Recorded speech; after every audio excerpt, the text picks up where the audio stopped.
Los desterrados de Poker Flat, de Bret Hart.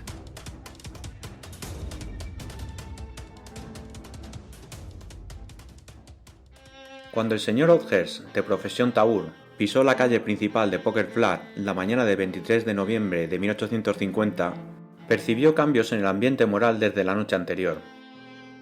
2 o 3 hombres que hablaban animadamente entre ellos dejaron de hacerlo al verlo acercarse y cruzaron miradas de complicidad. Había un ambiente de plácido día festivo, que parecía de mal presagio en un poblado que no observaba los festivos. El rostro sereno y bien parecido del señor Oakhurst no reflejó preocupación alguna al ver estas señales. Otra cosa es si tendría o no algún conocimiento del motivo que las originaba. Apuesto a que van a por alguien, pensó, por mí posiblemente. Guardó en el bolsillo el pañuelo con el que se había quitado de las lustrosas botas el polvo rojo de Poker Flat y, en silencio, dejó de pensar y hacer conjeturas. Lo cierto es que Poker Flat iba a por alguien. Últimamente había perdido unos cuantos miles de dólares, 2 valiosos caballos y a un ciudadano prominente, y, en consecuencia, sufría una crisis de reacciones justicieras tan delictivas e ingobernables como cualquiera de los hechos que la habían precipitado. Una junta secreta había tomado la decisión de limpiar el pueblo de indeseables. Ya habían empezado a hacerlo, y con carácter permanente, con 2 hombres a los que habían colgado de las ramas de un sicomoro que crecía en el barranco, y habían desterrado temporalmente a ciertos personajes poco recomendables. Lamento decir que algunos de estos eran señoras. Sin embargo, en descargo del sexo, se debe precisar que sus culpas eran puramente profesionales, y que solo ante conductas reprobables tan evidentes se atrevía Poker Flat a dictar sentencia. El señor Oakhurst no erraba al suponer que lo consideraban un indeseable. Algunos miembros de la Junta querrían ahorcarlo para dar ejemplo y recuperar, de paso, el dinero que les había ganado. No hay derecho, dijo John Wheeler, a que ese joven de Roaring Camp, forastero se mire como se mire, se lleve nuestro dinero. Pero el primitivo sentimiento de equidad que albergaban en el pecho los afortunados que habían ganado al señor Oakhurst desestimó este prejuicio local tan estrecho de miras. El señor Oakhurst encajó la sentencia con serenidad filosófica, sobre todo al percibir la vacilación de los jueces. Era tan aficionada a las apuestas que no podía negarse a su sino. La vida era para él un juego inseguro, en el mejor de los casos, y sabía reconocer la ventaja que llevaba el que repartía las cartas. Una partida de hombres armados acompañó a los indeseables desterrados de Poker Flat hasta las afueras del pueblo. Además del señor Oakhurst, que, como todo el mundo sabía, era un hombre serenamente desesperado y la razón principal de que los escoltaran hombres armados, en el grupo de proscritos iban también una joven conocida por el sobrenombre de la Duquesa, otra que se había ganado el de Madre Shipton, y tío Billy, sospechoso de hurtos varios y borracho confeso. Los espectadores del desfile no hicieron ningún comentario, como tampoco la escolta. El jefe de la partida no habló hasta que llegaron al barranco que señalaba el límite de Poker Flat, y fue al grano sucintamente. Los desterrados no podían volver so pena de muerte. Cuando la escolta desapareció de la vista, los sentimientos que escondían los desterrados afloraron, en forma de lágrimas histéricas, en el caso de la duquesa, de unas cuantas malas palabras en el de la madre Shipton, y en una sarta de insultos vanos en el tío Billy. Únicamente el filósofo Oakhurst siguió en silencio. Oyó tranquilamente el deseo de madre Shipton de arrancarle el corazón a alguien, la insistencia de la duquesa en que se iba a morir en el camino, y las alarmantes blasfemias que parecían salirle de dentro a puñetazos a tío Billy mientras cabalgaba. Con el sencillo sentido de humor que caracteriza a los de su especie, pidió a la duquesa reiteradamente que le cambiara a Five Spot, su caballo, por la triste mula que llevaba ella. Pero ni siquiera este gesto logró acercar un poco a unos y a otros. La joven se arregló las desvaídas plumas con una coquetería débil y descolorida. Madre Shipton echó una mirada malévola al dueño de Five Spot, y tío Billy maldijo a todos los presentes en una sola frase lapidaria. El camino a Sandy Bar, un campamento que, por no conocer todavía la influencia regeneradora de Poker Flat, parecía por tanto un destino viable para los emigrantes, se encontraba al otro lado de una empinada cadena montañosa. a un fatigoso día de viaje. La estación estaba avanzada, y el grupo enseguida dejó atrás la región húmeda y templada al pie de los montes, y llegó al aire seco, frío y estimulante de la sierra. La senda era estrecha y difícil. A mediodía, la duquesa se apeó de su montura y declaró su intención de no dar un paso más, y el grupo hizo un alto. El paisaje era abrupto e impresionante. Un anfiteatro boscoso limitado por 3 lados por riscos verticales de granito pelado descendía suavemente hacia la cresta de otro precipicio que se asomaba al valle. Con toda certeza, era el lugar más apetecible para acampar, de haber sido aconsejable hacerlo. Pero el señor Oakhurst sabía que apenas habían cubierto la mitad del trayecto hasta Sandy Bar y que, por falta de equipo y de provisiones, no podían permitirse un descanso que los retrasaría. Se lo expuso secamente a sus compañeros, y añadió que era una sandez tirar las cartas antes de que terminara el juego. Sin embargo, tenían alcohol, que en este brete podía hacer las veces de comida, leña, descanso y clarividencia. A pesar de las protestas del tahúr, los efectos de la bebida no tardaron en manifestarse. Tío Billy pasó rápidamente de la actitud belicosa a un estado de estupor. La duquesa se puso llorona y Madre Sitton roncaba. Solo el señor Oakhurst seguía en pie, apoyado en una roca, observándolos tranquilamente. Él no bebía. El alcohol interfería con una profesión que requería frialdad, impasibilidad y presencia de ánimo, y, según sus propias palabras, no podía permitírselo. Mirando a sus amodorrados compañeros de exilio, por primera vez le pesó del corazón la soledad de su oficio de paria, su manera de vivir, incluso sus vicios. Empezó a sacudirse el polvo de la ropa negra que llevaba, se lavó las manos y la cara, y siguió aplicadamente con otros menesteres característicos de sus hábitos higiénicos. De este modo olvidó un momento el malestar que sentía. Es posible que no le pasara por la cabeza la idea de abandonar a sus compañeros, más débiles y dignos de compasión que él. Sin embargo, echaba de menos aquella emoción que, curiosamente, le proporcionaba la serena ecuanimidad que lo caracterizaba. Miró las oscuras paredes que se elevaban 300 metros en vertical sobre los pinos de alrededor, al cielo, cubierto de nubes siniestras, al valle, que ya se sumergía en la oscuridad, y entonces oyó que lo llamaban por su nombre. Un hombre subía por la senda a caballo. El señor Oakhurst reconoció el rostro fresco y franco del recién llegado. Era Tom Simpson, también llamado el inocente de Sandy Bar. Se habían conocido unos meses antes, jugando una partidita que, con una perfecta ecuanimidad, había ganado el señor Oakhurst, sacándole la fortuna de $40 al candoroso muchacho. Se llevó al joven especulador detrás de la puerta y le dijo lo siguiente: «Tommy, eres un buen chico, pero no vuelvas a jugarte ni un centavo. No vuelvas a intentarlo jamás». Le devolvió el dinero, lo echó del local por las buenas y Tom Simpson se convirtió en su más rendido esclavo. Saludó al señor Oakhurst con entusiasmo infantil, recordando aquel día. Le dijo que se había puesto en camino a Poker Flat en busca de fortuna. ¿Tú solo?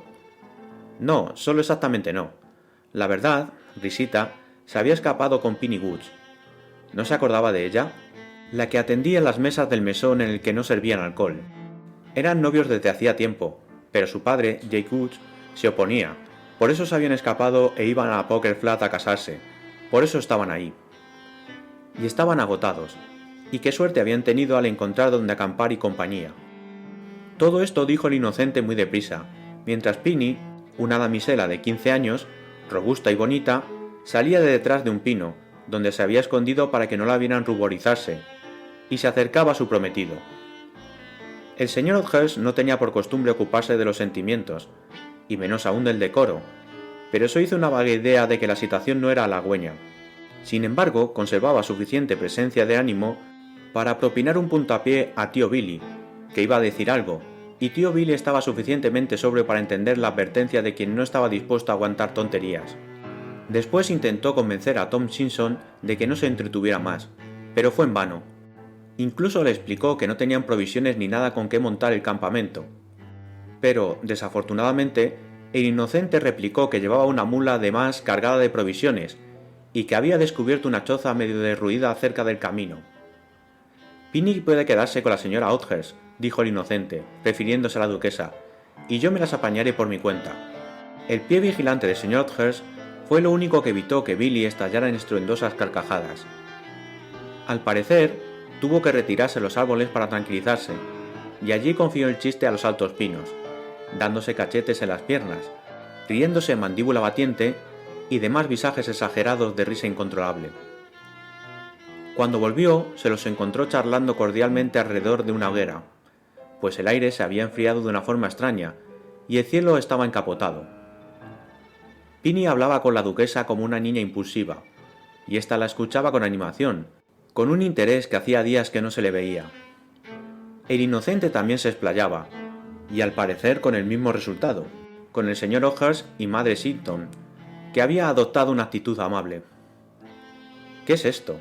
¿Una merienda campestre?, dijo el tío Billy, burlándose para sí, al ver el bucólico grupo, la luz de la hoguera y los animales atados al fondo. De pronto, entre los vapores alcohólicos que le nublaban la cabeza, surgió una idea. Al parecer era graciosa, porque empezó a darse cachetes en las piernas otra vez y a meterse el puño en la boca. La oscuridad trepaba lentamente por la montaña. Una brisa ligera mecía las copas de los árboles y gemía entre los sombríos troncos. Dejaron la choza en ruinas, tapada y remendada con ramas de pino para las señoras. Cuando los enamorados se separaron, se dieron un beso de lo más natural, tan decoroso y sincero que se podría haber oído por encima de los altos pinos. La frágil duquesa y la malévola madre Sinton debían de estar tan asombradas que no fueron capaces de hacer ningún comentario sobre esta última demostración de simplicidad, y, sin una palabra, entraron en la choza. Los hombres echaron más leña a la hoguera, se acostaron delante de la puerta y se durmieron en pocos minutos. El señor Oakhurst tenía un sueño ligero. Poco antes del amanecer se despertó entumecido y helado. Mientras atizaba el fuego, el viento, que ahora soplaba con fuerza, le dejó en la cara una cosa que le heló la sangre en las venas: nieve. Se puso de pie con la intención de despertar a los durmientes, porque no había tiempo que perder. Pero al volverse hacia el sitio del tío Billy, vio que no estaba. Una sospecha le asaltó la cabeza y una maldición, los labios. Fue corriendo a donde habían atado a las mulas. Ya no estaban allí. Las huellas empezaban a desaparecer bajo la capa de nieve. El sobresalto fue grande, pero enseguida volvió a la hoguera con su calma habitual. No despertó a los durmientes. El inocente roncaba en paz, con una sonrisa en su animosa cara pecosa. La virginal Pinny dormía junto a sus hermanas más frágiles, con una dulzura como si la guardaran vigilantes celestiales. Y el señor Oakhurst, arropándose en su manta, se tocó los bigotes y esperó a que llegara la mañana. Y llegó envuelta en un remolino de copos que cegaba y confundía la vista. El paisaje que se veía cambió mágicamente. Miró hacia el valle, y resumió el presente y el futuro en pocas palabras: aislados por la nieve. Tras hacer un pormenorizado inventario de las provisiones que, por suerte, habían guardado en la choza y se habían librado de la mano larga de tío Billy, vieron que, con prudencia y comedimiento, podían aguantar allí 10 días. Es decir, dijo el señor Oakhurst sotto voce al inocente, si estáis dispuestos a repartirlas con nosotros. En caso contrario, y tal vez sea lo mejor para vosotros, podéis esperar a que vuelva tío Billy con más provisiones. Por una razón misteriosa, el señor Oakhurst prefirió no revelar la ratera falta de escrúpulos de tío Billy, y dijo que quizá hubiera ido a dar un paseo, asustando involuntariamente a los animales, que habrían huido en estampida. Avisó con discreción a la duquesa y a madre Sinton, quienes, como es natural, conocían los motivos de la mentira de su compañero de exilio. Descubrirán quiénes somos en realidad, si es que llegan a averiguar algo, añadió con toda intención, así que no vale la pena asustarlos ahora. Tom Simpson no solo puso sus reservas a disposición del señor Oakhurst, sino que parecía emocionado con la idea de reclusión forzada. Pasaremos una semana estupenda de campamento, y después la nieve se derretirá y nos iremos todos juntos. La alegría y el buen humor del muchacho y la tranquilidad del señor Oakhurst resultaron contagiosas. Con ramas de pino, el inocente improvisó un tejado para reemplazar el que se había derrumbado, y la duquesa instruyó a Pinny a propósito de la distribución del interior con tan buen gusto y tanto tacto que la provinciana doncella abrió los ojos como platos. «Seguro que en Poker Flat todo es muy refinado», le dijo. La duquesa le dio la espalda bruscamente para ocultar el rubor que se le subió a la cara, a pesar de la pintura profesional que llevaba, y Madre Sinton pidió a Pinny que dejara de parlotear. Cuando el señor Oakhurst volvió de una fatigosa búsqueda por la senda, oyó alegres carcajadas entre las rocas. Alarmado, se detuvo, y en lo primero que pensó fue en el whisky que había escondido prudentemente. De todas formas, no parecen risas de whisky, se dijo el tahúr. No se convenció de que era risa sana hasta que, en medio de la cegadora tormenta de nieve, alcanzó a ver a sus compañeros alrededor de una gran hoguera. No sabría decir si el señor Oakhurst había escondido las cartas con el whisky para impedir que los demás hicieran uso de ellos. Lo cierto es que, según las palabras de Madre Sinton, no mentó las cartas ni una sola vez en toda la tarde. Por casualidad, para pasar el rato disponían de un acordeón, instrumento que Tom Simpson sacó del equipaje con cierto orgullo. A pesar de las dificultades para manejarlo, Pinny Woods consiguió arrancarle varias melodías, que el inocente acompañó con un par de castañuelas de hueso. Pero lo mejor de la velada llegó con un grosero himno de campamento que los enamorados, dándose la mano, cantaron con gran entusiasmo y a grandes voces. Es de temer que, más que el sentido religioso, fuera el tono desafiante y el aire protestante del estribillo lo que animó a los demás a cantar con ellos. Vivo con orgullo sirviendo al Señor. La vida doy por luchar en su ejército. Los pinos se agitaban. La nieve caía a rachas y remolinos sobre los desgraciados, y las llamas de su altar subían hacia el cielo como expresión de un voto. A medianoche amainó la nevada, las nubes desaparecieron y las estrellas brillaron intensamente sobre los durmientes. El señor Oakhurst, cuyos hábitos profesionales le habían enseñado a vivir con las mínimas horas de sueño, se repartió la guardia con Tom Simpson de tal forma que se quedó con la mayor parte de la tarea. Puso por excusa que a menudo pasaba una semana sin dormir. ¿Por qué? ¿Qué hacías?, le preguntó Tom. Jugar al póker, respondió sentenciosamente. Cuando por pura casualidad se tiene una racha de suerte, uno no se cansa, se rinde ante la suerte. La suerte, continuó pensativamente, es una cosa muy rara. Lo único que se sabe a ciencia cierta es que cambia. Adivinar cuándo va a cambiar es lo que te salva. Hemos tenido una racha de mala suerte desde que salimos de Poker Flat. Luego llegas tú y también te pillas de lleno. Pero, mientras no pierdas las cartas, todo irá bien. Porque, añadió el tahúr alegre y gratuitamente, vivo con orgullo sirviendo al Señor, la vida doy por luchar en su ejército. Llegó el tercer día y el sol, al asomarse al valle cubierto de blanco, vio a los desterrados repartirse las provisiones, que mermaban poco a poco, para el desayuno. El clima de esa montaña tenía la particularidad de difundir los rayos cálidamente por el paisaje invernal, como arrepentido de lo que había hecho por la noche. Pero la choza estaba rodeada de altos ventisqueros. Un mar blanco sin esperanza, sin mapas ni vías, al pie de las costas rocosas a las que todavía se aferraban los proscritos. El aire estaba maravillosamente limpio y a lo lejos, a muchos kilómetros, se elevaba idílicamente el humo del pueblo de Poker Flat. Madre Sinton lo vio y, desde el lejano pináculo de su fortaleza rocosa, le lanzó una maldición definitiva. Fue su último intento de hacer daño, y tal vez por eso mismo pareció revestirse de cierta solemnidad.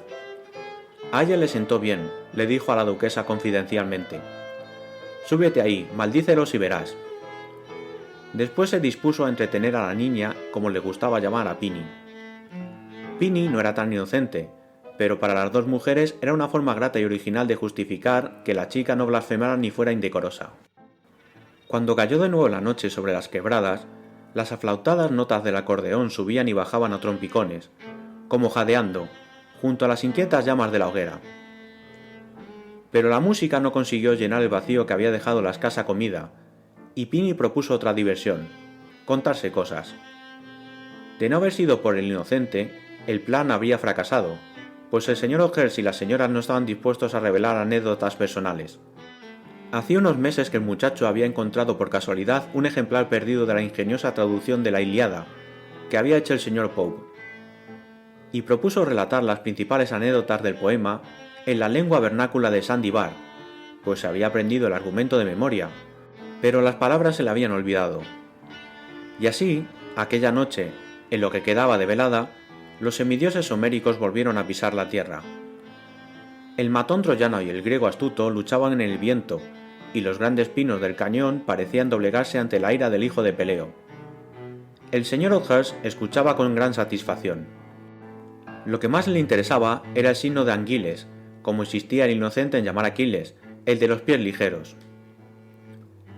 Y así, entre poca comida, mucho mero y el acordeón, pasó una semana sobre la vida de los desterrados. El sol volvió a abandonarlos, y los cielos plomizos volvieron a derramar nieve sobre la tierra. Cada día aumentaba el círculo blanco que los rodeaba, hasta que al final miraban desde su prisión hacia los cegadores muros blancos que se levantaban 6 metros por encima de ellos. Cada vez era más difícil alimentar la hoguera, incluso con las ramas de los árboles caídos más cercanos, semiocultos ahora entre los ventisqueros. Sin embargo, nadie se quejaba.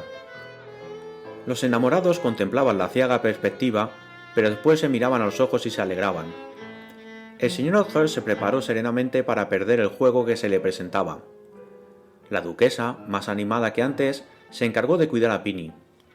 Solo Madre Sinton, que había sido la más fuerte del grupo, parecía enferma y marchita. El 10º día a medianoche llamó a Oakhurst.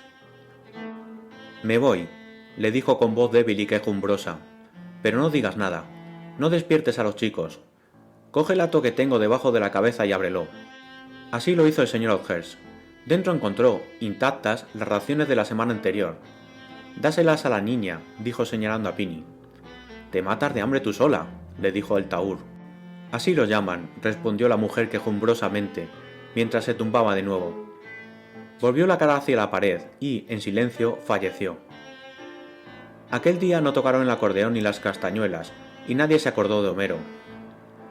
Después de entregar el cadáver de Madre Sinton a la nieve, el señor Oakhurst se llevó al inocente aparte. Le enseñó un par de zapatos para la nieve que había hecho con una albarda vieja. «Todavía hay una posibilidad entre 100 de que ella se salve», le dijo refiriéndose a Pinny. «Pero está allí», añadió señalando hacia Poker Flat. «Si llegas en 2 días, la salvarás». «¿Y usted?», preguntó Tom Simpson. «Yo me quedo», respondió secamente. Los enamorados se despidieron con un largo abrazo.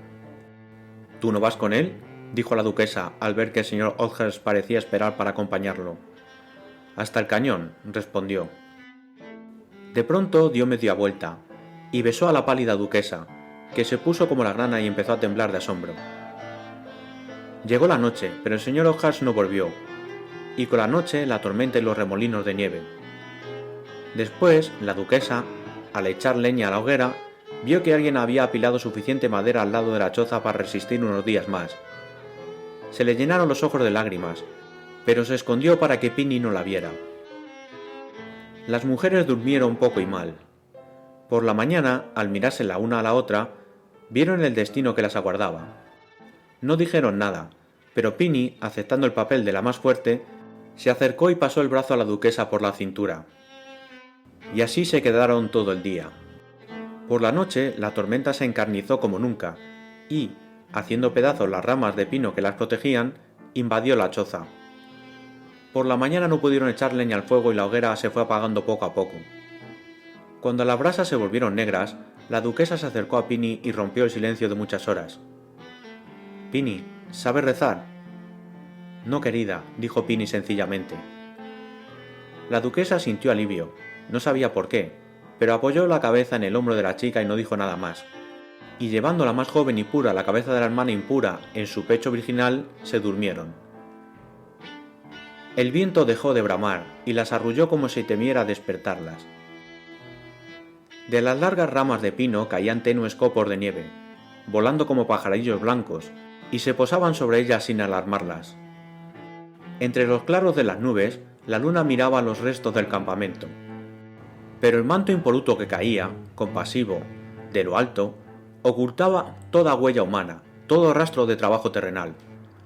Durmieron todo el día y el siguiente, y no se despertaron cuando las voces y los ruidos invadieron el silencio del campamento. Y cuando unas manos piadosas limpiaron la nieve que les cubría el desvaído rostro, no se distinguía, a juzgar por la pacífica expresión de ambos, cuál era la pecadora. Así lo reconoció incluso la autoridad de Poker Flat, que dio media vuelta y las dejó allí la una en brazos de la otra. Pero en la entrada del barranco, en uno de los pinos más grandes, encontraron un 2 de picas clavado en la corteza de una faca. Escrito a lápiz con mano firme decía: Al pie de este árbol yace John Oathurst, que inició una racha de mala suerte el 23 de noviembre de 1850 y entregó sus fichas el 7 de diciembre de 1850. Debajo de la nieve yacía, frío y sin pulso, con una Derringer al lado y una bala en el corazón, el que había sido el más fuerte y al mismo tiempo el más débil de los desterrados de Poker Flat.